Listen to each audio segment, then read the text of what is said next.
Hello, you're watching Global Insight with me, Oh Soo-young. From Arirang News Centre in Seoul, we connect with experts from around the world on issues making headlines. Now, the International Monetary Fund has issued a slightly more optimistic outlook for the global economy this year, expecting it to shrink by 4.4%, less than the 4.9% it projected back in June amid the COVID-19 pandemic. But it's not all good news. The upward revision is largely attributed to advanced economies and China not faring as badly as expected in the second and presumably the third quarter of this year.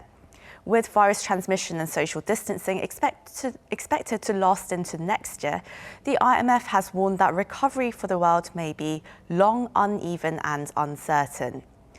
The IMF's projection comes as economists are now saying that the world may be in for a two-track recovery, where the well-to-do can quickly put the crisis behind them, but less advanced economies and lower-paid workers will fall even further behind. They're calling this the K-shaped recovery, and we discussed this today with Neil Mahoney, Professor of Economics and Policy at Stanford University, and Wakas Adamwala, the Economist Intelligence Unit's lead Asia analyst based in Singapore. It's great to see you both this morning here in South Korea, and well, let's start with you, Dr. Mahoney. Now, many economists have been talking about a K-shaped recovery recently, and of course the IMF has also forecast a slow, uneven and uncertain recovery for the world. So first of all, how would a K-shaped recovery look? So I think we're already seeing sort of the start of a K-shaped recovery in the United States.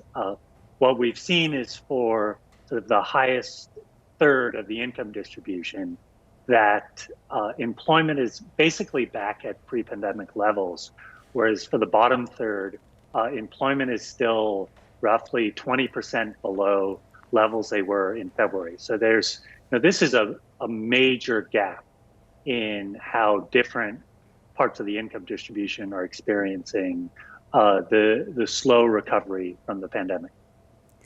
And Dr. Mahoney, the Trump administration has insisted that, once lockdowns are eased, the economy will recover very quickly. They've insisted on this V-shaped model, but former Vice President Joe Biden, of course, has said it will probably be unequal. It will probably be K-shaped. Now, what are your thoughts on this?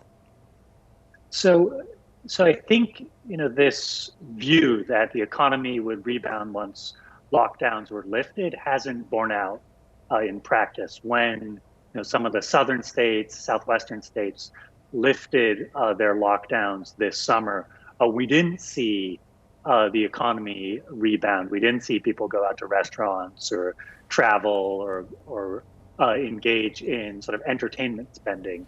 And so I think all of that evidence indicates that we're not going to sort of fully recover as an economy until I think there's fairly widespread vaccination, and that's looking more likely to occur probably no sooner than winter of 2021.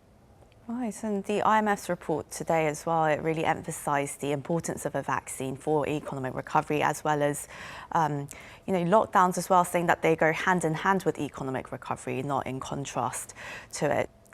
Now, Mr. Adamwala, what are your thoughts on an uneven recovery? I mean, especially in the South Korean context.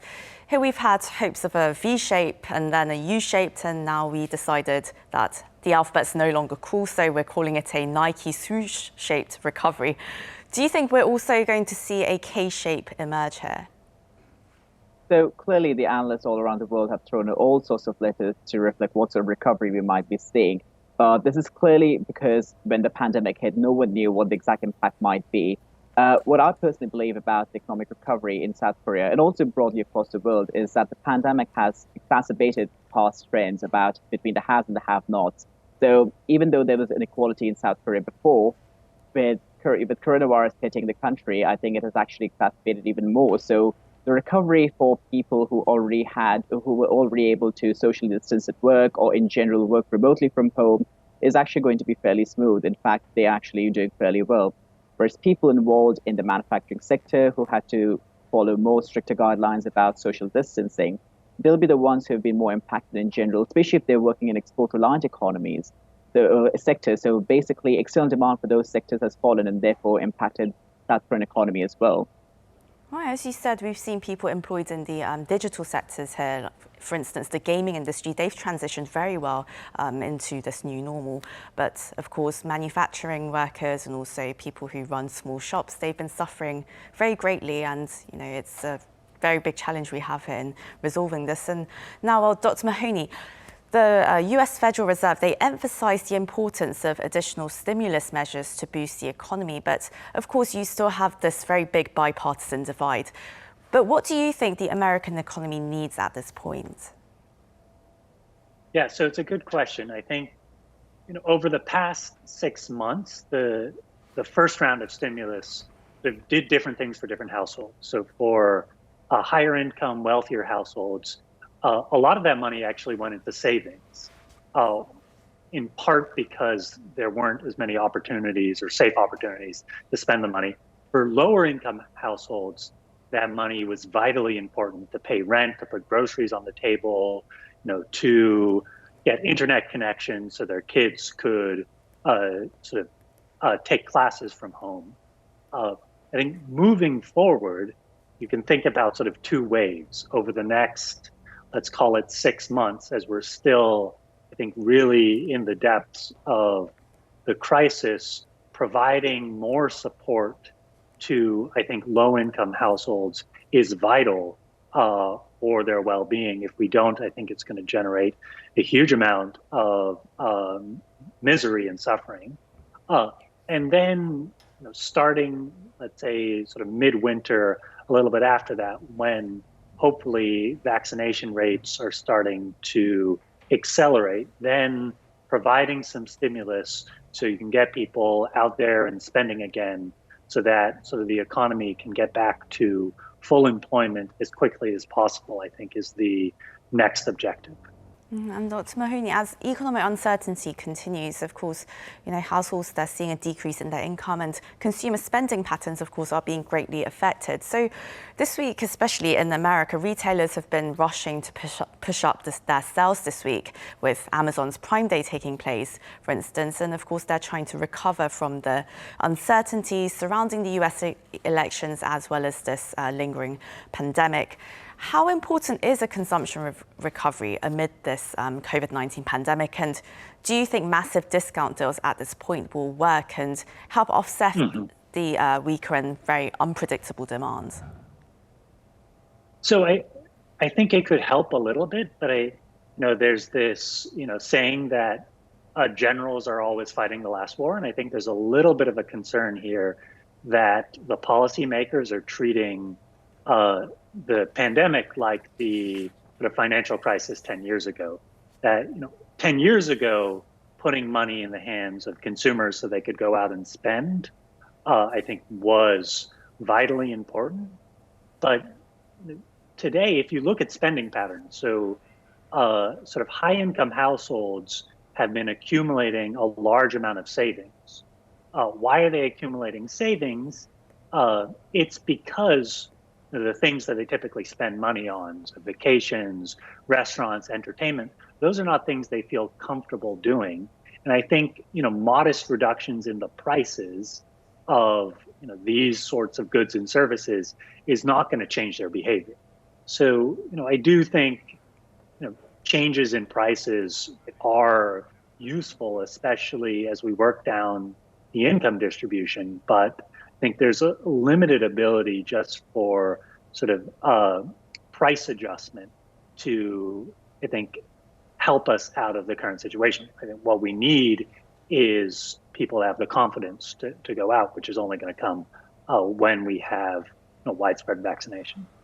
Right. So these discount deals, they may be effective, maybe very temporarily, but they're not really going to help us in the long run. And well, Mr. Adamwala, in East Asia, do you think consumer confidence is really coming back? Again, confidence in Asia is also quite a bit of a mixed bag. If you look at how countries which have performed better in controlling the coronavirus outbreaks, such as South Korea, Taiwan, consumer confidence in these countries is a bit better than the rest of the world. But also in general, the levels in these two countries I mentioned, Taiwan and South Korea, they have not returned to the pre-pandemic levels. So while this growth is coming back, the growth is actually still quite uneven, and it's also quite slower than how quickly it fell down early on during March and January and all those months. So it's again a mixed bag, because if you look at countries such as India, where coronavirus is still raging, it's still quite a worrying sign. So again, it depends on how well have the governments been able to control the pandemic, and that has again been, a main factor in influencing consumer confidence in those countries. And also China, it's managed to keep its economy going with, of course, huge infrastructure investment. But the pickup in consumer demand recently, it's largely been attributed to luxury goods and not broader retail sales. And here in South Korea, we're also suffering from a decline of consumption, while government spending has largely cushioned the economic blow. But are these sustainable strategies, though, for these very huge export-reliant economies? Unfortunately, yes, you're right. These are not sustainable strategies. In fact, even before the pandemic hit South Korea and the rest of the world, Moon Jae-in's policy was to diversify away from export-reliant economies and move more towards income-driven demand. This is again, highlights the point that South Korea needs to reconsider its economic model. But having said that, any stimulus, any support from the government can only be temporary. It cannot sustain economic growth past a certain point. And once all the stimulus measures are rolled back, that will again, lead to more downturn in the economy. So again, tapering all these measures will definitely have to be done more cautiously. And now this question goes to both of you, but of course, the biggest concern for, all countries across the world are jobs, because they're just disappearing by the millions, and we don't know if they're going to come back, whether the same jobs will be available next year.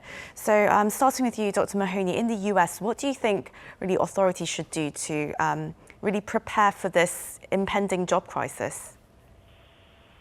So I think the US does have a good track record of bouncing back from recessions. I think the bounce back from the financial crisis was slower than previous recessions. But I think if there's an additional round, or if there's a sort of first round of real stimulus, let's say early this winter, and then there's a vaccine that comes sort of down the pike in midwinter, then I do think there'll be pent up demand. I think there'll be a huge amount of eagerness for people to go on vacations, for wealthier families to spend down their income. And so I think, the fundamentals of the U.S. economy are strong, and I'm optimistic that, we could get the economy sort of buzzing again like it was.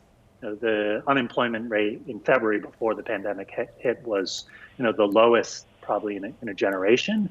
And I see no deep reason why we wouldn't be able to get to that point, in, let's say, the medium run. Looking forward. Well, so it really depends on your fundamentals there, which you say, there's reason to be optimistic. But here in Asia, though, in China and South Korea, we've seen jobs declining even before the pandemic. And how do you think we should prepare here, Mr. Adamwala?